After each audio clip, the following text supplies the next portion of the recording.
All right.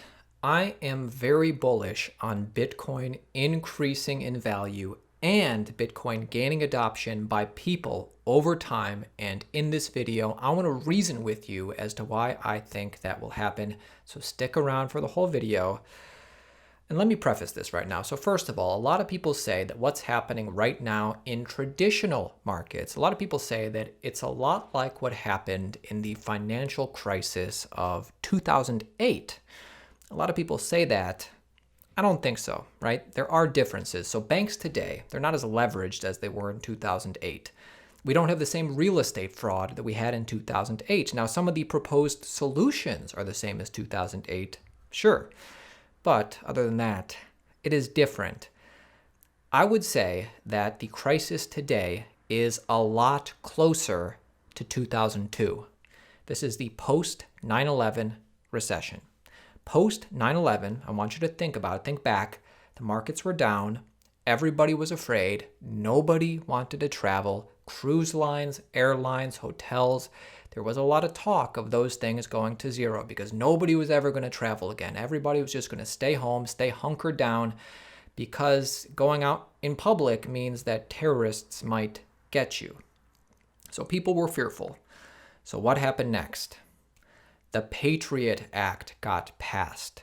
We had some of our liberties taken away in the guise that, this could only be temporary, but we need to do this because we need to stay safe. So what happened after that? Well, the economy bounced back shortly after. People eventually got over the fear, but we never did get those liberties back. Here we are almost 20 years later, still in the Middle East, still fighting those terrorists, still getting molested at airports, still living under an ever-increasing surveillance state, still losing our privacy more and more each year. And even though it was all proposed to us as something that only needs to be temporary just until we beat those terrorists, the American surveillance state and everything else I mentioned is now the new normal. Governments used the crisis to take more power. Why do I bring this up? The reason I bring this up is because it is my belief that the U.S. government, combined with the Chinese government and probably more governments, Russia, Australia for sure, they will use the fear and uncertainty that everybody is feeling right now to increase their censorship over us, specifically by implementing a national digital currency, one that can be tracked, one that can be censored, and eventually they will ban paper cash.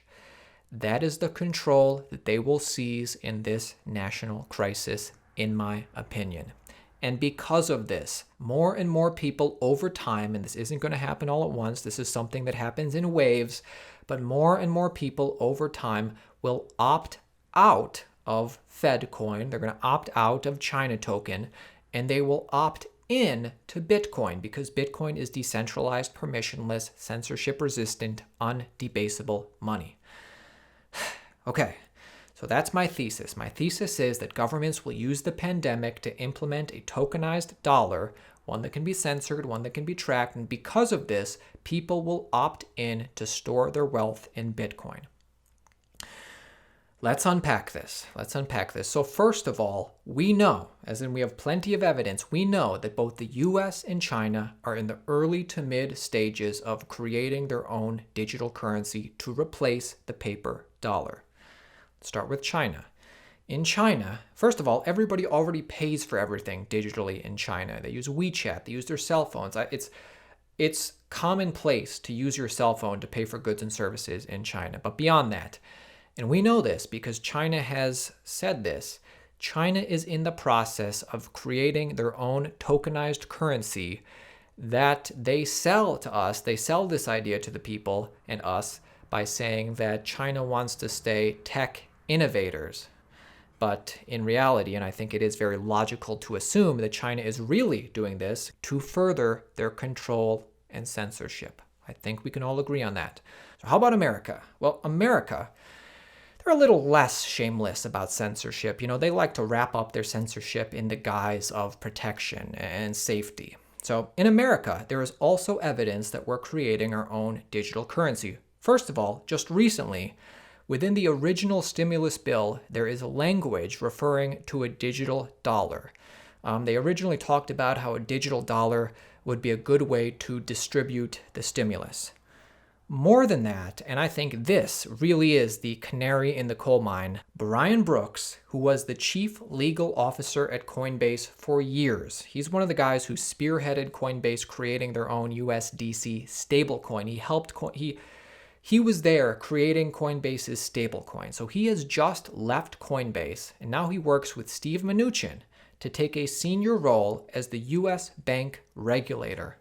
He will be the second in command at the U.S. Office of Comptroller of Currency, OCC, and I believe that they have hired him because he has experience both legally and otherwise, and they need him to help tokenize the U.S. dollar. Countries around the world, if they're smart, are racing to tokenize the dollar. And to further explain this, watch this clip, CNBC, Anthony Pompliano, explaining to the skeptical CNBC anchors this exact same thing. Like the video, support the channel. You say it's a store of value. I'm not going to get into an argument with you over that. I will say to you, though, we will reach a point where the U.S. dollar will become digital. Other global currencies will be digital. How then could Bitcoin be a store of value? Yeah, look, if I'm the United States government sitting it from a rational seat, I think that they should tokenize the dollar immediately, right? If you look at China, they're tokenizing their currency. There's other countries that will follow. What's going to happen is there's not going to be a competition between digital and non-digital currencies. Every currency will be digital. What we're going to have is a competition of monetary policy. And if all of a sudden, let's say China has a digital yuan and we don't have a digital currency, it will be much more accessible for people to buy the Chinese yuan in other parts of the world than the U.S. dollar. And so you might see higher levels of adoption of the Chinese yuan than the U.S. dollar. So if we can tokenize or digitize the dollar fast and drive that adoption globally, we've got a chance to keep that as the global reserve currency. But now, to Joe's point, why would you own Bitcoin if you could own the U.S. dollar? I ultimately believe that people are going to opt for something that is not manipulatable, is not seizable, is not censorable. Not debasable. Not debasable, et cetera. And so I think people are going to continue slow at first, but over time, more and more people will choose a currency that a government does not control. So let's get into the details as to exactly how the U.S. is going to do this to you. So one of the ways that the U.S. will sell the tokenized dollar to us, besides the fact they're going to say it's going to be easier to catch criminals, they're going to say it's going to be safer, they will also tell us that if you use paper currency, you will make people very sick. It's too easy to spread somebody a virus by exchanging paper money. So if you want to save grandma and grandpa's life, you need to get rid of your cash and you need to get everybody on board with this real quick. What's the matter? You don't want to save grandma and grandpa? I mean, you know, you see how scared people are today, and this is something we can all empathize with. But you don't think the same people who are staying home today are also going to be the same people who will allow the government to take away paper cash and implement a digital currency? I do. And even if and when the coronavirus is cured, they're never going to go back to cash. They're never going to give up that power. There's always going to be another scary threat. And I'm not implying that the Chinese virus isn't something that we need to take precautions with. It is serious. I'm saying that people gladly and willingly give up their freedoms for safety in times of turmoil. And governments gladly take it, and they're not known to give up that power once they acquire it. So, I believe that people will opt in to Bitcoin because of this.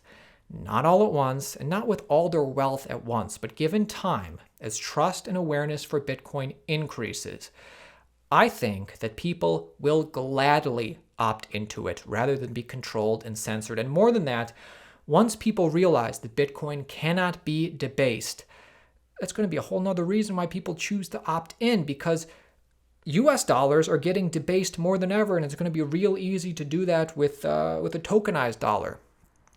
And more than that, just thinking about Bitcoin in general, as Bitcoin's price starts to go up, people will tell their friends about it, and more people will put money into it, and people who already have money in it will put more money into it.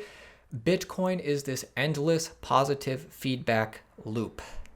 Plus, if governments start implementing tokenized currencies or if Facebook's Libra launches, that's going to make people very familiar with tokenized currencies. Think about it. Right now, using Bitcoin and Bitcoin in general, very foreign to people. But if people have, these wallets on their phone already where they're, transacting FedCoin or Libra coin, it's going to be a whole lot less foreign. And I think it's just going to be a no-brainer. Oh, this censored currency? Oh, Bitcoin's censorship resistant? It's undebasable? Hell yeah. And now it's your turn, everybody. I'm calling on you. First of all, like the video. That's going to get this video out there to as many people as possible. But more than that, post it on Facebook. Post it on Twitter. Send this to a friend. This is a real possible future. Some of what I said is based on 100% truth. Some of it is based on speculation. A lot of it was my opinion. But this is definitely a possible future for all of us. So let me know in the comments what you think. I'll see you tomorrow.